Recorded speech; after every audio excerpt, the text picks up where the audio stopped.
Hey everyone, Third here with Boffer Basics. Today I'm going to be showing you how to make a macrame woven belt. This can be done with paracord or macrame cord, whatever material you really want to use. We're going to need a 2-inch ring to start with for this ring style belt, though you can use any type of buckle that suits your needs. Even a regular belt buckle will work for this, just something that you can make your hitches on. And as far as the cord goes, again, it can be anything that you want, whatever color you want. Today we're going to be making a 2-color belt. So you're going to start your belt by making some hitches with the cord that you're using. So in this case, I've got 12.5-foot strands, and I've folded them in half, and I'm doing a simple hitch on the ring that I'm using. For this belt, I'm going to band my colors together, and I'm going to be doing a candy cane weave. So this will give me alternating blocks of the 2 colors that I've chosen. As far as length goes, that's going to largely depend on how many hitches that you do. This one is going to use 8 hitches, and at the end of this one, I was able to get an approximately 57.5-inch belt. That is not to say that this will fit someone with a 57.5-inch waist. You do want to add about 6 inches for tying the belt off, if it's going to be a ring belt like this, and then however much you're going to want for dangle, and then you'll need some extra length for your finishing knot as well. So you'll want to factor those in. If you're doing this specific weave, I would say that this will comfortably fit somebody with probably a 44-inch waist and give you a nice little bit of tail and a nice finishing knot.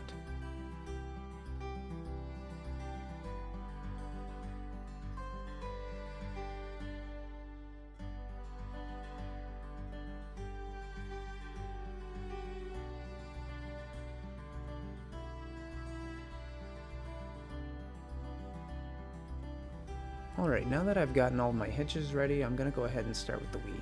So this is going to start on the far right side with the knuckle of the hitches facing up, and you're going to weave your outermost strand in an over, under, over, under, over, under pattern.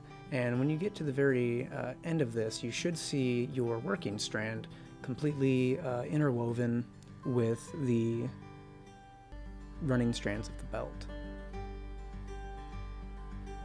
Once we've gotten to the very end of this initial strand, we're going to pull that string all the way out and then pull it real snug up against the knuckles of the hitches and set it out to the side so that it's out of the way. You're then going to want to get your strands nice and even and organized. That way you don't make any mistakes with the direction, or rather the order that these strands are supposed to be in. You'll then find once again your outermost strand, and then you're going to work in an alternating manner opposite of what you started with. So if your strand on the very outside is facing up and the next strand is down, you're going to want to push that next strand up. So whatever happened to the strand in the previous weave, the opposite will happen here. When you get to the end of this row, you're going to do the opposite of whatever your last weave was. So on this one, you can see that the running strand is underneath the last strand. So after we get this kind of evened up and get all of our strings in our hand, we're going to tighten that up. And this is really important to do this step every time to get our tension even. And now we're going to pull that previous leading strand back in as though it were part of the weave. And since we went underneath our far strand this last time, we're just going to go over the prior running strand this time and pull it back down into the weave. And try and keep good tension here. As you can see, I've got my ring anchored at the top, so I have something to pull against. You can also just hook that on your foot, a vacuum cleaner, just really anything. And then once you've done that, toss your running strand up out of the way, just like we did on the first one, and you're going to continue. You can see that we've got our outermost strand low, so now we're going to go over and then under and then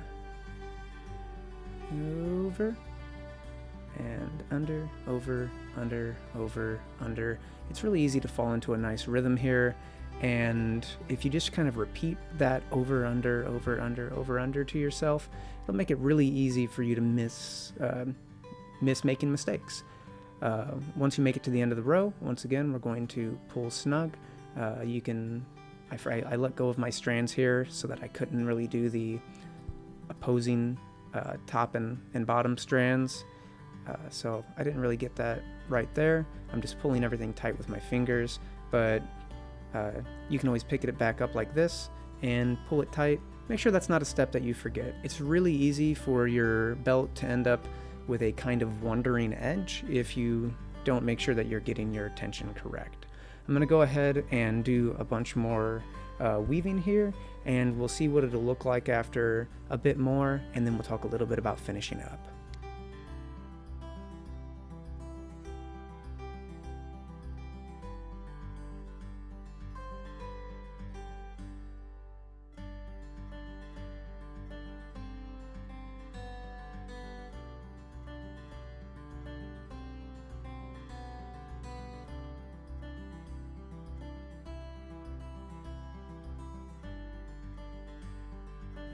Alright, now that we've finished up our weaving with this belt, we're going to go ahead and look at finishing it off.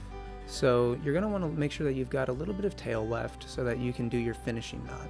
So wrap your running strand under so that it is cinching down, and then just do a simple overhand knot. Once you've got that complete, go ahead and do a whatever finishing knot you want. I'm going to demonstrate a fisherman's. Where you pull the running strand down and then you run it back up, looping upward until you hit your starting knot, and then send your looped piece back through the loops that you made. Alright, once you've got your belt all finished up, do whatever tidying up is necessary, burn ends if needed, even things up if you want them to be evened up, and that'll be your finished product. This creates a really nice candy cane or barber pole kind of styled belt, and this is just a typical ring belt. So if you're not familiar with how to tie these, you can find videos showing you how to do them pretty much anywhere online. I know this isn't the best recording that we've done here, but I think it gets the job done. Thank you very much for watching. If you have any questions or comments, please leave them below, and I'll see you on the next video.